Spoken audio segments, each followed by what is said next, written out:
Hi అందరికీ నమస్కారం. నేనైతే ఈరోజు ఇల్లు ఇల్లాల పిల్లల ఏం జరిగిందో మీతో చెప్పడానికి ముందుకొచ్చాను. మీరైతే రెడీగా ఉన్నారు కదా? మంచి మంచి ముచ్చట్లనే మాట్లాడుకుందాం. అయితే ఈరోజు మన కొత్త కోడలు ఉంది కదా, ఎవరు? మన శ్రీవల్లి అనుకున్న ప్రకారమే చేసింది. ఏం తెలియనట్టు అమాయకంగా వేదవతి రామరాజు దగ్గరికి వెళ్ళి, అత్తయ్య గారు ఈ ఒకటే రోజు ఇద్దరికి శాంతి ముహూర్తం పెట్టిస్తే ఇంటికి అరిష్టమట, మంచి జరగదట, పెద్దవాళ్ళకు ప్రాబ్లం అట, అది ఇది అని వాళ్ళ ముందు మంచిగా నటిస్తుంది.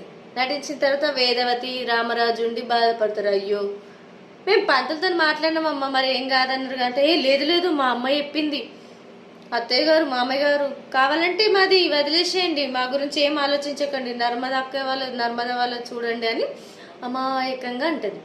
అన్న తర్వాత వేదవతి రామరాజు ఆలోచనలు పడిపోతారు, ఏం చేద్దామని. అప్పటికి మన కోడలుంది కదా, ఎవరు? నర్మద వచ్చి అత్తతో అంటది, ఏం బాధపడకు అత్తయ్య, మీరు మా గురించి ఆలోచించకండి, వాళ్ళది కొత్తగా పెళ్ళైందిగా, వాళ్ళ గురించి ఆలోచించండి అంటది. ఇక మొత్తానికైతే వాళ్ళ అమ్మతో మాట్లాడిన ప్లాన్ ఉంది కదా, అది వర్కౌట్ అవుతుంది అన్నట్టు. ఎవరు? మన శ్రీవల్లి. ఇలా ముచ్చట ఇట్లా ఈ పంచాయతీ పక్కన పెడితే మన ప్రేమ ధీరజ్ది ఉంటది. వాళ్ళు పాప వాళ్ళ రూమ్ ని త్యాగం చేసిరు కదా అన్నవదుల కోసమని, అదే శ్రీవల్లి చందు కోసమని. అయితే వాళ్ళు రాత్రిపూట బయట పడుకోవడానికి వస్తారు. ధీరజ్ అయితే పడుకుంటాడు, మన ప్రేమ అయితే పాప మంచిగా సిన్సియర్ చదువుకుంటా ఉంటది. చదువుకోరా అని ధీరజ్ చెప్తుంది.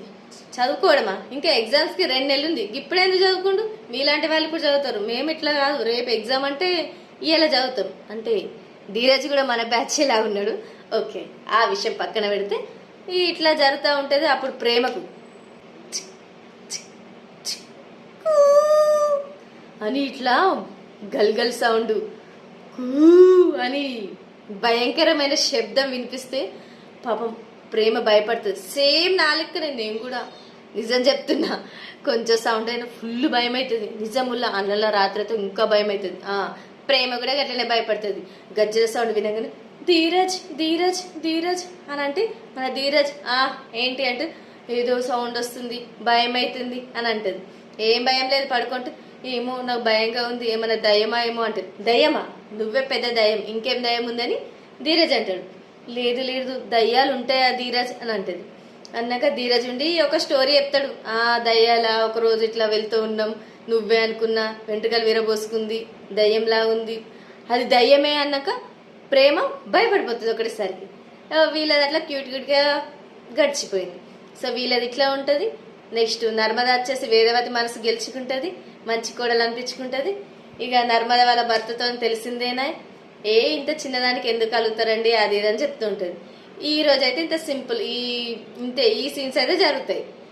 ఇక రాత్రి కాగానే కరెంట్ పోతుంది, వర్షం వస్తుంటది, వర్షంలో ప్రేమ మంచిగా డాన్స్ వేస్తూ ఉంటది. ధీరజ్ ప్రేమకు అప్పుడప్పుడు ప్రేమను చూస్తూ ఓకే మంచిగా హ్యాపీగా ఉంటాడు. ఇక కొంచెం అర్థం చేసుకుంటాడు అన్నట్టు ఇప్పటి నుంచి. ఈ రోజు అయితే జరగబోయేది ఇది.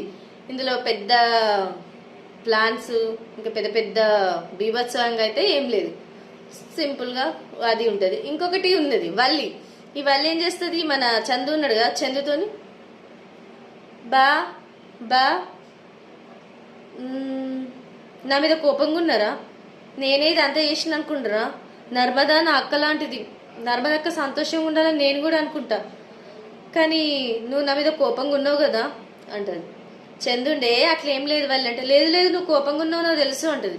ఇక చందు ఉండి పోనీలే అది ఇడిచిపెట్టు అంటాడు.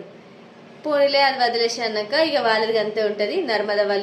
నర్మద శ్రీవల్లి చందు అంతే ఉంటుంది.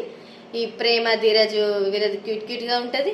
ఇప్పటికీ ఈ రోజు అయితే సీరియల్ అయిపోతుంది అంతే. రోజు ఒక 2 ముచ్చట్లు వస్తున్నాయి, ఎక్కువ వస్తలే, అడ్వర్టైజ్ ఎక్కువ ఉంది, సీరియల్ తక్కువ ఉంది. ఇవాళ కూడా ఏం లేదు అంతగాని. ఓకేనా? నచ్చినట్లయితే లైక్ చేయండి, షేర్ చేయండి, కామెంట్ చేయండి. Okay, bye.